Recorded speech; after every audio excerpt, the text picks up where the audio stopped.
The top of an Olympic podium is, in many ways, the ultimate destination in sport. It's the dream of millions and the privilege of just a tiny few. But it begs a question. What is winning gold actually like? You imagine life is going to be changed, you're going to be hugely rich and famous and, you know, full stop. I almost felt cheated. It just is. Of course it is. Everyone imagines that it is. I didn't sleep for weeks. Weeks. And actually, it isn't. Perhaps we do mythologise what it is to win gold. We often suppose that getting to the top of a podium is like a fairy tale and that the champion's going to live happily ever after. But is human psychology quite so simple? I remember being chauffeured back in the bus to the Athletes' Village from doing all my press conferences and sitting there thinking, what are you going to do now? What?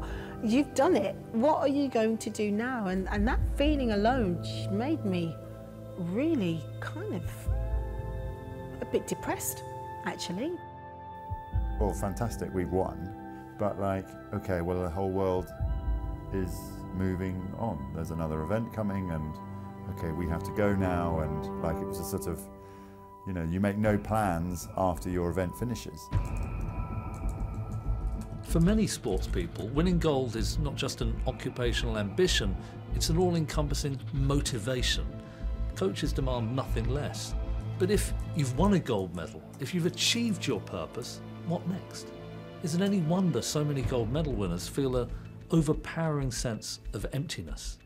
Their entire life is wrapped up with getting this one thing, and they believe this is going to be the answer. Once I've got this one thing, I'll be satisfied. And I think they need to get there. For the lucky ones, they get there and find out that it isn't, and then they go looking in the right places to find satisfaction and happiness, because I don't think it's wrapped up in a gold medal. It doesn't mean that all other aspects of your life are now set and that you're never going to have another problem in life. It doesn't work that way. It's kind of odd for me, having lost my faith, to quote the Bible, but in Proverbs it says, without a vision the people perish. And I think if you don't have something to lead you on, then there's nowhere to go. The journey finishes, and that's why you feel empty. 3 hours after we'd raced, I ended up back in the Olympic Village, sat on the end of my bed with my Olympic gold medal in my hand, and thought, that's it, I've done it. And winning is undeniably and publicly a sort of highlight. It's as high as you can go in almost any Olympic sport, certainly our sport. Well, everything else is going to be down compared to that.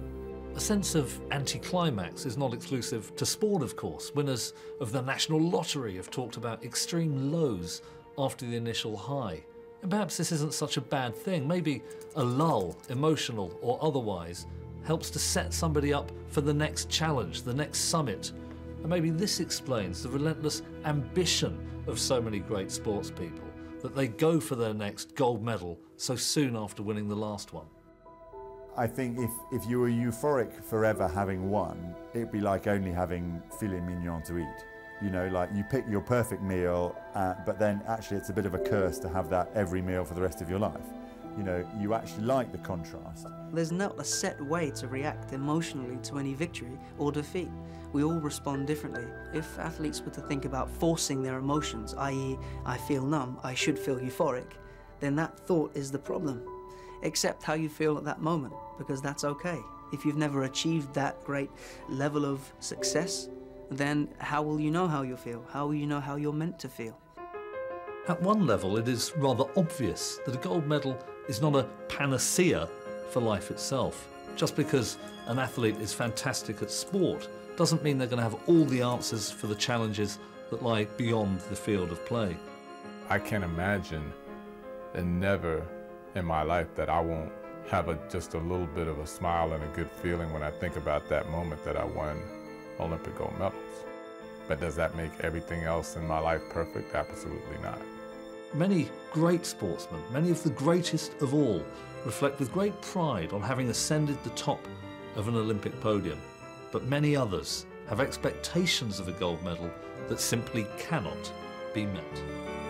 If this wasn't the pot of gold at the end of the rainbow, what is.